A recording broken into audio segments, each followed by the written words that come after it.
England का दिल फिर से टूटेगा जब वो टकराएंगे टीम इंडिया के धुरंधरों से। इंग्लैंड वर्सेस इंडिया 1 जुलाई से 11 जुलाई तक लाइव सिर्फ सोनी स्पोर्ट्स नेटवर्क के टीवी चैनल्स पर। সাবস্ক্রাইব করুন সোনি ৮, ক্লিক করুন বেল আইকন। এই তো গোপাল চলে এসেছে। কি ব্যাপার গোপাল, আজকেও দেরি হলো কেন? আরে কি তুমি রাজসভাতে কি পোশাক পরে এসেছো? মহারাজ, গোপালের কিপটেমিটা তো দেখছি দিন দিন চূড়ান্ত পর্যায়ে চলে যাচ্ছে। গোপাল, তোমার না হয় মান সম্মান না থাকতে পারে, কিন্তু আমার তো আছে। রাজসভায় এমন তাপ্পি লাগানো ছেঁড়া পোশাক পরে আসাটা তোমার একেবারেই উচিত হয়নি। কি করব বলুন মহারাজ, আমার নতুন পোশাকখানা তো চুরি হয়ে গেছে। চুরি হয়ে গেছে? কি বলছো? হ্যাঁ মহারাজ, কাল রাতে চোর এসে ঘরের হাঁড়ি পাতিল সাথে আমার নতুন ফতুয়া আর ধুতি সব কিছু চুরি করে নিয়ে গেছে মহারাজ। বলো কি, চোর ঢুকলো কিভাবে? দরজা খোলা ছিল নাকি? না মহারাজ, দরজা খোলা ছিল না। চোর ঢোকার মতো কোনো রাস্তাই নেই, জানি না কোন দিক দিয়ে ঢুকলো। এ চোরের দরজাও লাগে না, জানলাও লাগে না, ফাঁক ফুক পেলেই ঢুকে যেতে পারে। আজকে একেবারে সব কিছু কষে বন্ধ করেছি। আজকে ওই চোর বাবাজি কিছুতেই আসতে পারবে না। হ্যাঁ গো, এই রান্নাঘরের দরজাটা খোলা থাকবে নাকি বন্ধ করে দেবো? হ্যাঁ হ্যাঁ, ওটা খোলাই থাক না। ওই রান্নাঘরের ওই ছোট্ট জানলা দিয়ে তো আর চোর ঢুকতে পারবে না। আর সব জানলা দরজা বন্ধ করে দিলে তো ঘরের ভেতরে গরমে থাকা যাবে না গিন্নি। না, খুব ঘুম পাচ্ছে বুঝলে, ঘুমোনো যাক।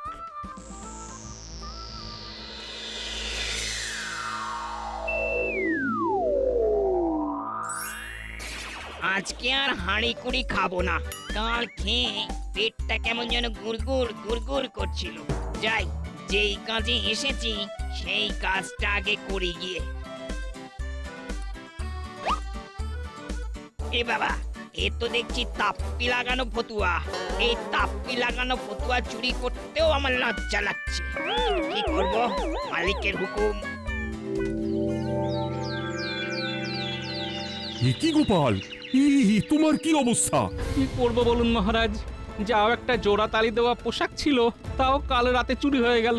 কিভাবে যে ঢুকছে সেটাই তো ধরতে পারছি না। ইস, চোরটাকেও বলিহারি যাই। তোমার ওই জোড়াতালি দেওয়া পোশাক কোন চোরের যে পছন্দ সেটাই তো আমি বুঝতে পারছি না। প্রতি রাতে এসে চোরটা চুরি করে যাচ্ছে। না, আজ বেটাকে ধরবই ধরবো। এই তবে যাই বলো, তোমাকে কিন্তু আমার শাড়িখানা জড়িয়ে বেশ লাগছে। এখন তুমিও আমার সাথে মজা করছো গিন্নি? করো করো। আরে রাগ করো না, আমি তো এমনি বলছিলাম। এ বাবা, এ তো দেখছি আমাকে ধরার জন্যে গোপাল একেবারে জেগে বসে আছে।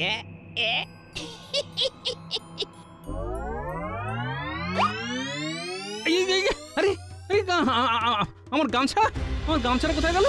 এক্ষুনি তো এখানে ছিল। তার মানে ওই চোরটা এসে চুরি করে পালালো। কিন্তু এটা কিভাবে সম্ভব? আমি তো এখানেই আছি, কাউকে তো দেখতে পেলাম না। তার মানে অদৃশ্য চোর। হ্যাঁ, কি গোপাল, এটা তুমি কি পরে এসেছো? কলা পাতার পোশাক মহারাজ। এছাড়া লজ্জা নিবারণ করার জন্য আমার কাছে একটি পোশাকও অবশিষ্ট নেই মহারাজ।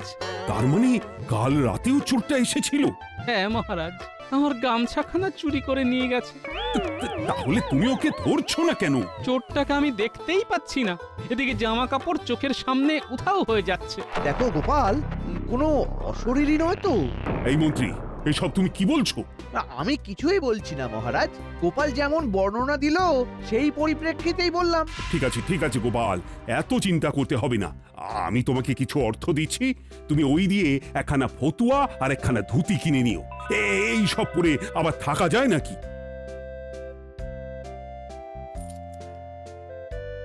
ধন্যবাদ মহারাজ। আর ঘরে একটু সাবধানে থেকো। আর এই অদৃশ্য চোর বা অশরীরী প্রবেশ করতে গেলে একটু হলেও তো ফাঁক ফোকর লাগবে, তাই সব দিক বন্ধ করে ঘুমোবে। বলছি আমিও থাকি না গো। না না গিন্নি, তুমি থাকলে হবে না, আমাকে একাই এই কাজটা করতে হবে। আর তুমি তো বেশি দূরে যাচ্ছ না। আজ রাতটা পুটির বাড়িতে থেকে কাল সকালেই তো আবার বাড়িতে ফিরে আসবে। ঠিক আছে, তুমি যেমন বলবে। আমার জামা চুরি করা? হ্যাঁ, আজকে ওই চোর বাবাজি বুঝবে মজা। আমার ঘরে রান্নাঘরের জানলা খোলা থাকে, তার মানে বেটা ওখান থেকেই ঢোকে। না, আমাকে রান্নাঘরেই লুকোতে হবে। আজ এই নতুন ফতুয়া আর পাঞ্জাবি দিয়েই চোর বাবাজিকে জব্দ করব। মন্ত্রীর কথা মতন চোর যদি অশরীরী ভূত হয়, তাহলে এই টোটকায় জব্দ হতে বাধ্য। এই এই দিলাম সর্ষে গুঁজে। চোরটা যতক্ষণ না আসছে আমাকে এইভাবেই লুকিয়ে থাকতে হবে। হ্যাঁ, ওই মনে হয় এলো। যা ভেবেছিলাম তাই। এ কোনো সাধারণ চোর নয়, এ নিশ্চয়ই কোনো অশরীরী। ঠিক আছে, আমিও ফাঁদ পেতে রেখেছি। আজকে এই ফাঁদ কেটে বের হতে পারবে না বাবা জীবন। আরে বাস, আজকে নতুন জামা। এই নতুন জামাটা পরলে তো আমাকে একেবারে টুকটুকে ভূত কুমার লাগবে।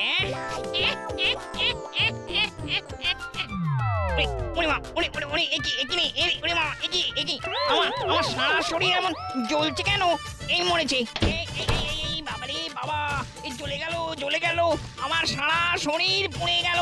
ওরে বাবা রে, ওরে বাবা, উফ উফ। কি কেমন চোর বাবাজি আর চুরি করতে আসবে? আরে আরে আরে আরে, আমার শরীর জ্বলছে কেন? আরে উফ উফ, এই তুই কি করেছিস বলতো? উফ, জ্বলছে তো, আরো জ্বলবে, আরো জ্বলবে।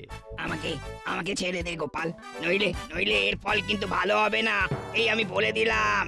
আগে বল তোকে এখানে কে পাঠিয়েছে, নইলে কিন্তু আমার কাছে সর্ষে আছে, একেবারে মুঠো মুঠো ছুঁড়ে মারবো। উড়ি বাবারে, না না না না, আর আরে আরে সর্ষে ছুটিস না, আমাকে মন্ত্রী মশাই পাঠিয়েছে। কি মন্ত্রী? এইবার তো আমাকে ছেড়ে দে, আমি যে আর সহ্য করতে পারছি না। আগে বল তোকে মন্ত্রী পেলো কোথায়? ওই তো মহারাজের এক গ্রন্থাগারের বইয়ের মধ্যে আমি ছিলাম। বটে। এইবার আমাকে ছেড়ে দে গোপাল। হ্যাঁ, ছেড়ে দিতে পারি, তবে তোকে আমার একটা কাজ করতে হবে। মন্ত্রীর থেকে ওই ভুতুড়ে বই আর আমার পোশাকগুলো নিয়ে আসতে হবে। ঠিক আছে, আমি এক্ষুনি নিয়ে আসছি। মনে রাখিস, তুই যদি বইটা নিয়ে না আসতে পারিস তাহলে কিন্তু ওই সারা জীবন জ্বলতে জ্বলতেই শেষ হয়ে যাবি। হ্যাঁ ওরে বাবা, আনবো রে আনবো, আমাকে আগে যেতে তো দে। ঠিক আছে, এই দিলাম দরজা খুলে, নে যা এবার। সেই কখন গেছে, এখনো আসছে না। আজ ফিরুক, বেশ আচ্ছা করে ধোলাই করতে হবে। ফিরুক আজ। এই তো এতক্ষণে আসার সময় হলো। তোর তো সাহস কম নয়, তুই আমাকে চোখ রাঙাস। দাঁড়া, আজকে তোর মজা দেখাচ্ছি। ওরে বাবারে, ওরে বাবারে, তুই আমাকে মারলি? আবার তুই তোকারি করছিস? ওরে বাবারে, ওরে, পড়ে গেলাম। ভুল হয়ে গেছে, আমাকে ছেড়ে দিন। আর যদি কখনো গোপালের ক্ষতি করার চেষ্টা করিস তাহলে একেবারে ঘাড় মটকে দেবো। হ্যাঁ, এই যে গোপাল, তোমার পোশাক আর এই বই। বটে। উফ বাবা, এতক্ষণে জ্বালাটা কমলো। এইবার তাহলে চুপচাপ এই বইয়ের ভিতরে ঢুকে পড়, নইলে কিন্তু সারা শরীরে সর্ষে ছিটিয়ে দেব। না না না না না, আমি এক্ষুনি ঢুকছি।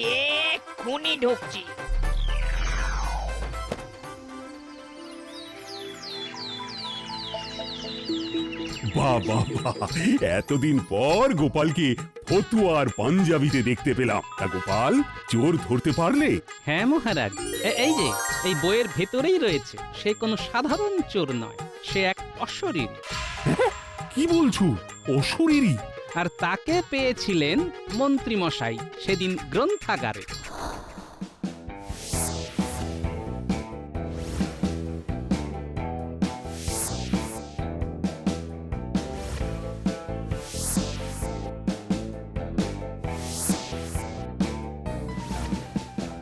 বেশ হয়েছে, একেবারে বেশ হয়েছে। আরো দু চারটে কষিয়ে দিতে পারতো মন্ত্রীকে, তাহলে যদি শিক্ষা হতো। ইস, এখনো গাল দুটো লাল হয়ে আছে।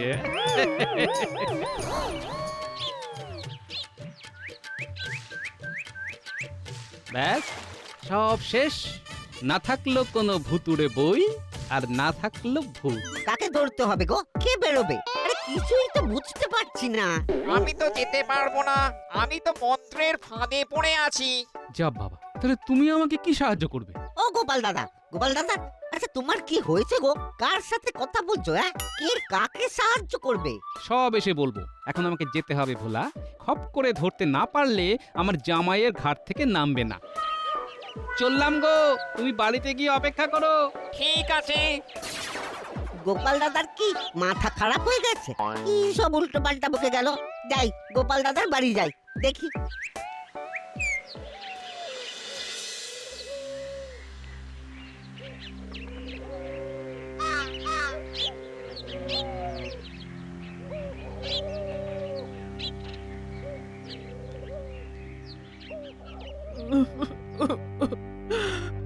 গোপাল, তোমাদের কাকাকে বোধহয় আর ধরে রাখতে পারবো না। ও, তার মানে কাকার এখনো গঙ্গা প্রাপ্তি হয়নি। আত্মাটা বের হলেই খপ করে ধরবো। ওই তো, নাকের ফুটো দিয়ে কিছু একটা উঁকি মারছে মনে হচ্ছে। ওই তো নাক থেকে বেরোবে বেরোবে করছে, বেরোলেই খপ করে ধরবো। গোপাল তো দেখছি আমার দিকে ড্যাব ড্যাব করে তাকিয়ে আছে। গোপালের আবার এই ক্ষমতাটাও আছে নাকি? ক্ষমতাটা পেয়েছি, তোমাকে নিয়ে অনেক কিছু গবেষণা করতে হবে। কেন তোমরা মরার পর ভূতলোকে যাচ্ছ না সেটা দেখতে হবে। আমরা কি আর আমাদের ইচ্ছেতে যাচ্ছি না? আমাদের ভূত লোকে যেতে দিচ্ছে না। সে কি? কে? গোপাল, তুমিও তো শোকে পাথর হয়ে গেলে বাবা। কেন কথা বলছো না বলো তো? কথা বললে তো একাগ্রতা নষ্ট হবে।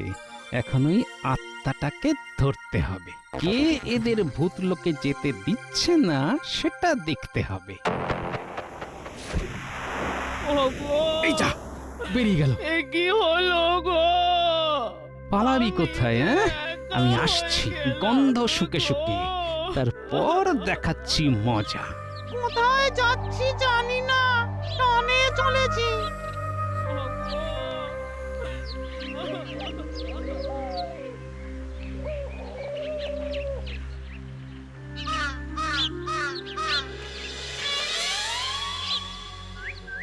আছে আছে, আর একটা আসছে। বটা ঘটা, আর একটা শিশি তৈরি করে রাখ। শিশি তৈরি আছে ভগবান দাদা। ওই যে আসছে, আয় আয় আয়, আমার হাতের মধ্যে আয়।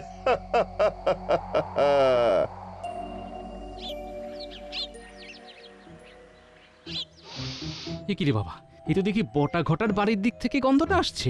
বটা ঘটা আত্মা নিয়ে কি করছে? এখনো 3টে লাগবে। এই সবের মূলে আছে ভগবান, কিন্তু এগুলো নিয়ে করবেটা কি? এখনো 3টে আত্মা লাগবে। 3টে আত্মা এসে গেলেই আমার সাধনা সফল হবে। এই কেমন কেমন সারি সারি আত্মাগুলোকে বন্দি করে রেখেছি। সাধনা সফল হলে হবেটা কি সেটা যদি জানা যেত। আচ্ছা ভগবান দাদা, 1000টা আত্মা এসে গেলেই আমাদের কাজগুলো সব হয়ে যাবে তো? হবে মানে? তখন দেখবি আমার ক্ষমতা। তখন আমি এই পৃথিবীর সবচেয়ে ক্ষমতাবান হয়ে উঠব। মন্ত্রীকে দেব কৃষ্ণনগর, আর আমি বসবো মুর্শিদাবাদের সিংহাসনে। ও, এর জন্য এত আয়োজন। কিন্তু কিভাবে এর মোকাবিলা করা যাবে? না, ভূত রাজার সাথে একটু আলোচনা করতে হবে। যাই, ঘরে যাই। জানো ভগবান দাদা, কাল মধ্যরাতে ঘুম ভেঙে গিয়েছিল। দেখি ওই ঘর থেকে কত সব বিচিত্র আওয়াজ। এখন সবাইকে ঘুম পাড়িয়ে দিয়েছি, ওরা জেগে ওঠে ওই মধ্যরাতে। ভয় পাস না, ওদের ওই হাঁক ডাকি সার। আচ্ছা, ওরা আমাদের কোনো ক্ষতি করতে পারবে না তো? ওরা ক্ষতি তখনই করবে যখন কেউ ওদের শিশি থেকে বার করে দেবে। তাই তো শিশিগুলোকে কাঠের বাক্সের মধ্যে ঢুকিয়ে একেবারে তালা দিয়ে বন্ধ করে রাখি। একেবারে বজ্র আঁটুনি। আচ্ছা, এই ব্যাপার। তাহলে আমাকে যা করতে হবে আজ মধ্যরাতে। যাই, ভূত রাজার সাথে একটু আলোচনা করে নি। আজ আর রাজসভায় যাব না।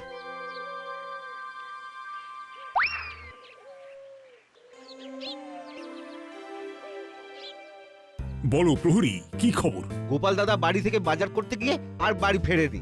সে কি হয়েছে? কেউ কিচ্ছু জানে না। ভোলা ময়রা ঘরে এসে খবর দিয়ে গেল গোপাল দাদা কি সব উল্টোপাল্টা বলে বাজারের থলে নিয়ে ওই ভক্তি কাকার বাড়ির দিকে ছুটে যায়। ভক্তিবাবু তো খুব অসুস্থ, উনি তো আমার চিকিৎসাধীনেই আছেন। আমি তো জবাব দিয়েই দিয়েছি। আহ, কি সব বলছো বলো তো সবাই মিলে? আমি তো কিছুই বুঝতে পারছি না। তা গোপাল এখন কোথায়? কে জানে। সে কি? তোমার কি হয়েছে? কি হয়েছে? অনেক কিছু হয়েছে গিন্নি। আপাতত আমাকে একলা কিছুক্ষণ থাকতে দাও। আমাকে এখন ওঝাগিরি করতে হবে, বুঝলে? মন্ত্রী মশাইয়ের মাথা থেকে ভূত নামাতে হবে। বাবা, তুমি ওঝা হবে? কি সব বলছো তুমি? কি খবর আনলে গোপাল? চলো। ঠিক আছে। কি আরাম! শুনলে তো? এবার বলো তোমরা কি করবে? আমরা কিচ্ছু করতে পারবো না। আমরা সামনে গেলেই আমাদের ওই শিশির মধ্যে বন্দি করে রেখে দেবে। যা করবার তোমাকেই করতে হবে গোপাল। ঠিক আছে, একটা ভাবনা মাথায় এসেছে, শোনো। কি কেমন পরিকল্পনা? দারুণ! ভূতের ওঝা গোপাল, তুমি ওদিকে কিছু করলেই আমরা এখানে সংকেত পেয়ে যাব। আজ মধ্যরাতে হবে ভূতদেরকে মুক্ত করার অভিযান। যাই, আর একটু সময় তোমার জামাইয়ের ওপরে বসে থাকি। আর আমি সন্ধে হলে মহারাজকে খবরটা দিয়ে আসবো। মহারাজের চিন্তা দূর করতে হবে তো।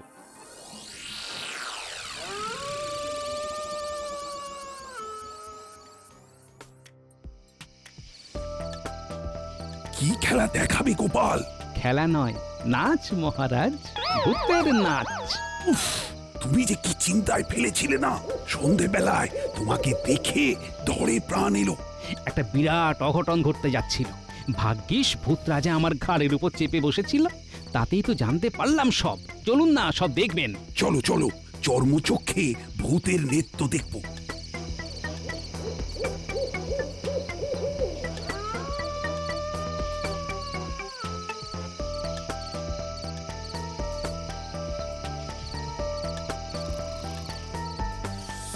ওই দেখুন মহারাজ, বাক্সটা কেমন আপনা আপনি নাচছে। বাক্সের ভেতরে কি আছে? এইবার বাক্সটার হাতলে আকশিটা আটকে দিয়ে বাক্সটাকে আস্তে আস্তে টেনে নিয়ে আসি। প্রহরী, এইবার তালাটাকে ভাঙতে হবে।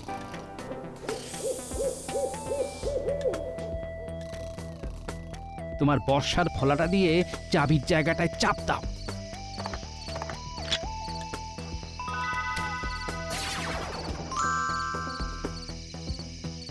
ধন্যবাদ গোপাল। মন্ত্রী, নাও, সবাইকে মুক্তি দিতে হবে। কি হলো? কুড়মুড় করে খাবো আজ, ভেজে ভেজে খাবো আজ। এটা কি করে হলো? ওরে বাবা, বাঁচাও! তোমরা আমাদের সর্বনাশ করতে চেয়েছিলে। এবার গোপালের জন্য আমরা আমাদের পুরনো ক্ষমতা ফিরে পেয়েছি। এবার তোমাদের সবাইকে শাস্তি দেব। আমাকে বাঁচাও! আমাকে বাঁচাও! তোমার ঘাড় মটকে খাবো। আমাদের পেছনে লাগা, আমাদের ক্ষমতা নিয়ে রাজ্যের ক্ষতি করা। তোমরা সবাই মুক্ত। যাও, আর এক পাপীকে তুলে নিয়ে এসো। মন্ত্রী মশাই তো, চলো সবাই। কি হচ্ছে বলো তো গোপাল? আমাকে সব বুঝিয়ে বলো। হাজারটা ভূতকে বশীভূত করে আপনাকে ক্ষমতাচ্যুত করে ভগবান মন্ত্রী মশাইকে কৃষ্ণনগরের সিংহাসনে বসিয়ে নিজে মুর্শিদাবাদের সিংহাসনে বসতে চান। বলো কি? হ্যাঁ, পিঠে পিঠে এত! উড়ে গেলাম। ভুল হয়ে গেছে, ভুল হয়ে গেছে। আমাকে ছেড়ে দিন। ওরে বাবা রে, আরে আমাকে ছেড়ে দিন। মহারাজ আমি বরং এই দুজনের মাথা ঠোকাঠুকি করতে থাকি, কেমন? তাই করো। বাঁচাও! ওরে বাবা রে, ওরে বাবা, ওরে বাবা রে। ভূতরাজ বটা ঘটা কোথায়? দুজনে অজ্ঞান হয়ে পড়ে আছি। বাঁচা গেছে। নাও থেমো না, ঠুকতে থাকো। গোপাল, তুমি দেখি এখন থেকে ভূতের ওঝা হয়ে গেলে। ভূতের ওঝা গোপাল হাঁটলো মন্ত্রীর কপাল। For more updates, subscribe to our channel, click the show links and enjoy watching the videos.